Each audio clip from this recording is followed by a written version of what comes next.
Bienvenidos a la clase. Continuando con el tema del patrimonio, hoy vamos a hablar sobre los principios inherentes a esas cuentas patrimoniales. De acuerdo, por ejemplo, en España, a la ley de las sociedades anónimas, existen 5 principios que fundamentan la existencia de ese patrimonio, ¿sí? Repito, esto es en España, pero, por ejemplo, en otros países como Venezuela, también existe algo bastante similar en el Código de Comercio. Por lo ello, les comento que todos los países tienen que tener en sus estatutos mercantiles, en sus leyes mercantiles, un apartado inherente al patrimonio, a su constitución y a sus principios. ¿A qué se refieren los principios? Por ejemplo, el principio de determinación. Ese principio de determinación nos indica algo muy importante para una empresa o entidad y es su documento constitutivo. El documento constitutivo es como la partida de nacimiento para las personas físicas o naturales. Es decir, una entidad no existe hasta tanto no se componga, no se realice, no se elabore ese documento constitutivo. En el documento constitutivo debe figurar cuándo se crea la empresa, por qué se crea la empresa, cuál es el objeto, cuál es el objetivo de crearla, para qué se está creando, quiénes son los socios o accionistas, cuál es el tipo de forma jurídica que tiene esa entidad, ¿sí? ¿Cuál es la duración de la entidad? Porque las entidades son personas jurídicas. Y esas personas jurídicas generalmente tienen un tiempo determinado de vida o de existencia, ¿sí? También se debe establecer, por ejemplo, en los estatutos, si van a existir acciones comunes, si van a existir acciones preferentes, quién es el director de la empresa o presidente, quién es el vicepresidente, cuánto durarán sus cargos, si hay acciones preferentes, cuáles serán los beneficios frente a las acciones comunes. Y con respecto a la parte del capital social, sí, con respecto a la parte patrimonial, en la parte de determinación, se tiene que escribir en los estatutos o en la partida de nacimiento de esa entidad, ¿sí? Se tiene que escribir, se tiene que plasmar qué tipo de título o valor se va a emitir. Por ejemplo, las acciones. ¿Cuántas acciones se van a emitir? ¿Cuál es el valor nominal de la acción? ¿Y cuánto va a ser el total del capital suscrito? ¿Sí? Esto nos lleva al principio de integridad. El principio de integridad indica que el capital, una vez que se determina el monto del capital con el cual se va a constituir esa entidad o empresa, tiene que estar totalmente suscrito. ¿Qué significa eso de totalmente suscrito? Bueno, tiene que estar totalmente plasmado por escrito, ¿sí? ¿Cuánto va a ser la cuantía monetaria de ese capital? Eso significa que esté suscrito. A continuación viene algo que se llama emisión de acciones y luego capital pagado. Por eso cuando ustedes escuchan capital suscrito, no siempre suscrito está pagado. Puede ser que los accionistas en el momento que suscriben, determinan el capital y lo suscriben. ¿Sí? Estamos cumpliendo con determinación e integridad, pero no está totalmente pagado. Eso es perfectamente válido, ¿sí? Ahora, debe establecerse, eso sí les comento, en los estatutos de la empresa, cuál es el tiempo para terminar de pagar el capital. Porque si los mismos accionistas de esa entidad no confían en la empresa que están llevando a cabo, no confían y pagan totalmente el capital, ¿van a confiar terceros? Eso es una pregunta que les dejo abierta allí, ¿sí? Entonces el capital en determinado momento tiene que haber una fecha tope o límite para el pago de la totalidad del capital que está suscrito. ¿Okay? Principio de desembolso mínimo, ¿sí? Esto también viene a hacer un llamado de, perfecto, tú me estás indicando o determinando un determinado monto de capital, lo estás suscribiendo en su totalidad, pero al inicio de constituir, al inicio de operaciones o cuando se constituye la empresa, tú tienes que hacer un pago mínimo, un pago que te responsabilice, que te acredite como accionista de esa entidad. Entonces, el desembolso mínimo, por ejemplo, establecido en la Ley de Sociedades Anónimas aquí en España, es de una cuarta parte. La ley establece así, una cuarta parte, o si lo llevamos a términos porcentuales, un 25%. Un ejemplo, Voy a poner por acá, ejemplo.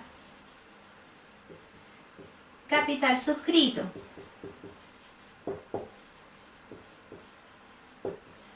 100.000 unidades monetarias.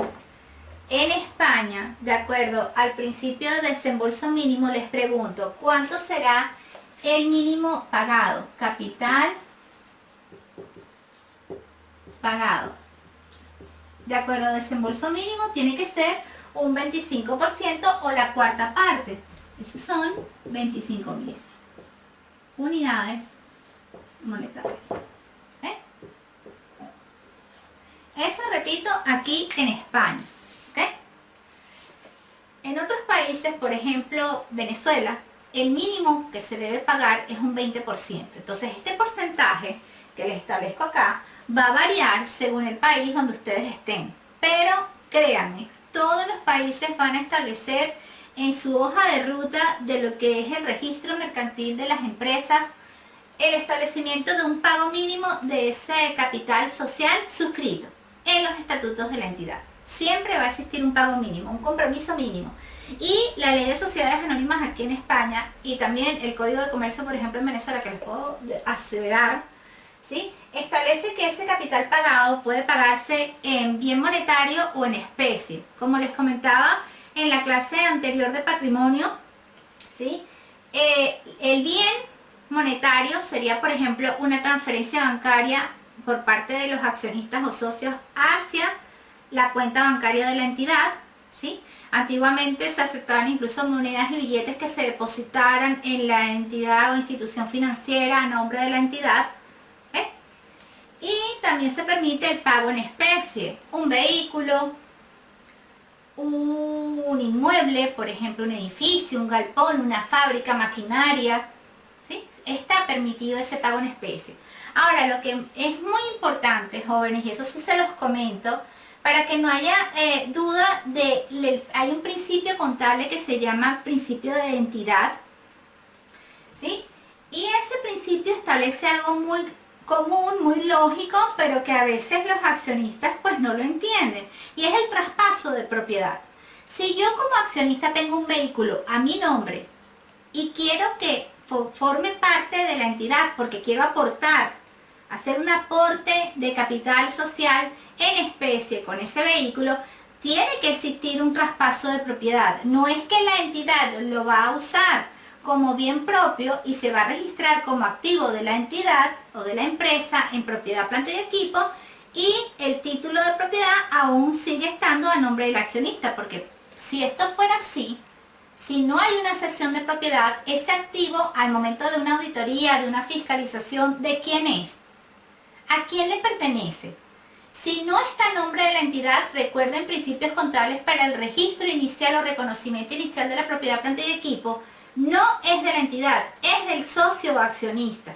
Entonces es muy importante que cuando se hagan esos aportes en especie exista por notaría, si algo notariado, algo legal, un traspaso de propiedad, donde el bien, donde esa especie deja de pertenecer al socio accionista y va a formar parte o entra a formar parte del activo de la empresa. ¿Sí? Ojo con eso, importante. Cuarto principio, principio de estabilidad. ¿Qué significa principio de estabilidad? Que no es que todos los meses los accionistas dicen, quiero aumentar el capital, y hacen un aporte en efectivo, un depósito a la cuenta bancaria de la entidad y dicen, ya está listo. No, ya está listo no, porque el proceso de incremento de capital tiene que pasar primero por una junta directiva, una junta de accionistas, que generalmente se hace cuando se culmina cada ejercicio económico, o extraordinaria, que ocurre en cualquier periodo del año, cuando por ejemplo la empresa no va bien, o cuando ocurre un fenómeno externo que hace que las operaciones de la entidad no puedan continuar con su misma operatividad de siempre. Por ejemplo, lo que está ocurriendo hoy en día, que la operatividad de las entidades pues se ve un poquito trastocada. Hay que hacer asambleas ordinarias o extraordinarias o juntas de accionistas. Entonces es en esas juntas de accionistas donde se permite, se autoriza una suscripción de capital, una emisión de nuevas acciones, o por ejemplo cuando se decide disminuir el valor de las acciones, el valor nominal de las acciones, o cuando se decide disminuir el capital social de la empresa.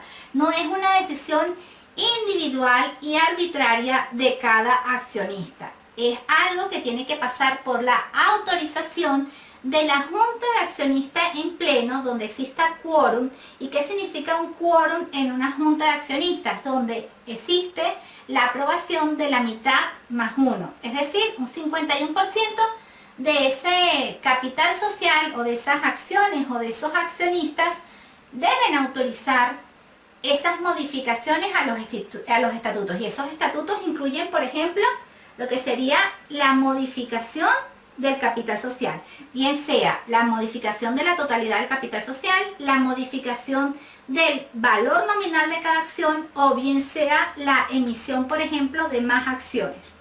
¿Sí? Todas esas decisiones tienen que pasar por ese filtro, ¿sí? Por lo que es una junta, para autorizar, para que no se tomen decisiones arbitrarias en la entidad.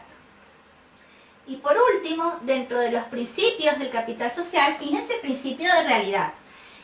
Yo se los voy a subrayar porque para mí, personalmente, esto es uno de los estatutos, de los principios más importantes que están aquí plasmados. Principio de realidad, ¿sí? ¿Qué significa eso? Que no se van a emitir acciones o títulos valor sin el correspondiente activo de contrapartida. Recuerden el principio de lo que es la dualidad económica o teoría del cargo y el abono, ¿sí? Tan importante y tan básica en contabilidad. Bueno, esa teoría del cargo y el abono viene a soportar lo que es el principio de realidad. El principio de realidad no nos habla más que si tú vas a emitir un capital social de 100.000 acciones, eso tiene que estar respaldado por el correspondiente activo, porque si no, eso sería papel, un papel que no tiene ningún valor, ¿ok? No tiene valor porque no está soportado en un activo. Y eso es, jóvenes, cuando ustedes les escuchen en algún lugar, algún filósofo por allí, que indique en los momentos de crisis económicas mundiales o de cada país, ¿por qué no se emite más dinero? ¿Por qué no se imprime más papel? Total, es papel. No, jóvenes, eso es un error. Eso es un error que ustedes, por ejemplo, como estudiantes de contabilidad o como personas que se interesan en el mundo financiero y contable, tienen que responder e indicar. No se puede emitir un dinero que no está soportado por algo llamado, por ejemplo, reserva, ¿sí? Lingotes de oro, por decir algo. Tiene que estar soportado ese papel, esa acción, en el caso del capital social en las compañías o sociedades anónimas, tiene que estar respaldado por un activo, porque si no, carece totalmente de valor. Yo puedo tener este papel. Yo por enseñarles este papel les voy a decir que esto es una acción. No, porque primero que no cumple con las características de lo que es una acción, porque lo que está aquí escrito no tiene nada que ver con una acción y porque esto en sí no es un título de valor, no está respaldado por un activo. ¿Okay? Entonces, es muy importante, yo diría que esto es lo más importante porque esto es lo que hace que no se emitan títulos falsos, títulos que no tienen realmente un valor o una contrapartida real existente. ¿Okay? Entonces, ojo con estos principios. Para que exista un capital social en las entidades, en las empresas, deben cumplirse con estos principios básicos. Si esto no se cumple, pues estamos hablando de una entidad que ya está comenzando mal desde sus inicios o desde la parte de su constitución. Como siempre les digo, jóvenes, cualquier duda o comentario, por favor me la dejan acá abajo. Un gran saludo y hasta la próxima clase. Chao.